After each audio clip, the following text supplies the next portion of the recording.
I also want to address the issue of the wall on our southern border. And it appears clear, since we lost over 70,000 American lives last year, that's more than all of the precious American lives we lost in the whole time of the Vietnam War. And we lost those in 1 year from drugs. Most of that coming across our southern border in the form of opiates, other hallucinogens, including fentanyl, coming from Mexico.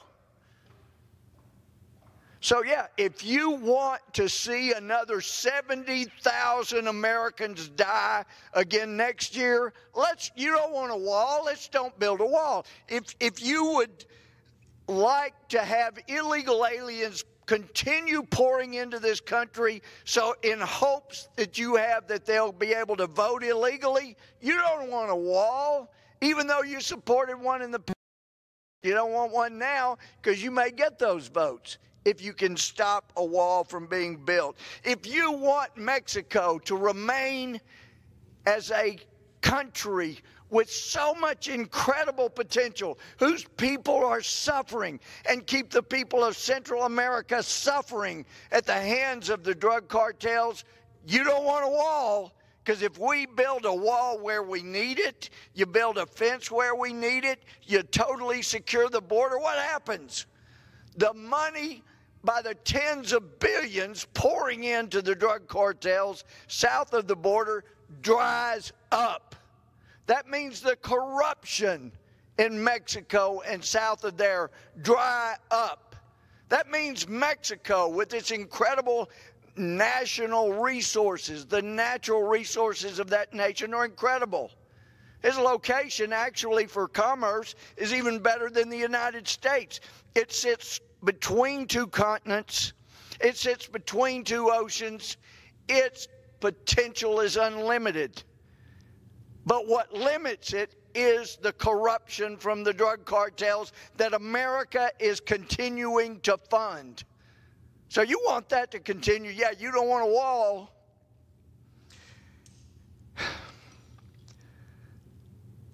Our elected leaders in the House and the Senate, the Republican elected leaders in the House and Senate, we're not in favor of a wall or total border security.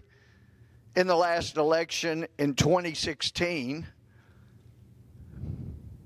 And it was unfortunate. The president knew and heard the voice of the American people, and he echoed it.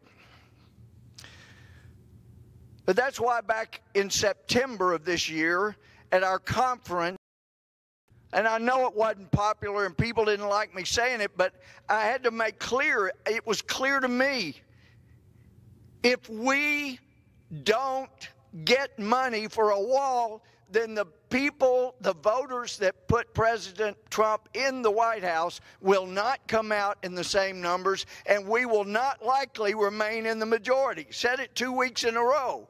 And the response was to cancel that last week of votes before the election. We didn't fund the wall. We said, oh, let's wait till December. My comment then was, this will be my 14th December in Congress, and I have lived through 13 where we were told we'll fight in December, and we have yet to fight in December. Now is the time. I know people want to go home. I want to go home, but this is our chance to protect America for our future. Let's help the president keep our promise. Let's help him keep our promise. I know the Speaker and the Majority Leader were not big on this 2 years ago, but most of America heard commercials from our Majority Leader saying, help Kevin McCarthy and President Trump build the wall. Well, now we need Americans to help remind our Republican leaders to help our president build the wall like we said. If that doesn't happen, I don't think the Senate can count on being back in the majority. They won't be.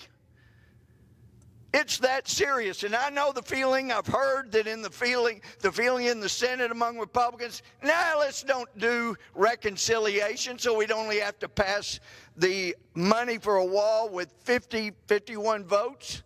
We don't want to do that. If you don't do that, get money passed for the wall, you're not coming back in the majority. Maybe enjoy the minority. Get used to it. That's where you're heading in 2 years. It doesn't have to be that way. We can still have the White House in 2020. We can still have a majority in the Senate in 2020. We can get the majority back in the House in 2020. But if we drop the ball on this biggest campaign promise, we're not going to have the majority in either House or the White House. And that, to quote my friend from Houston, a fellow former judge, that's the way it is. I yield back.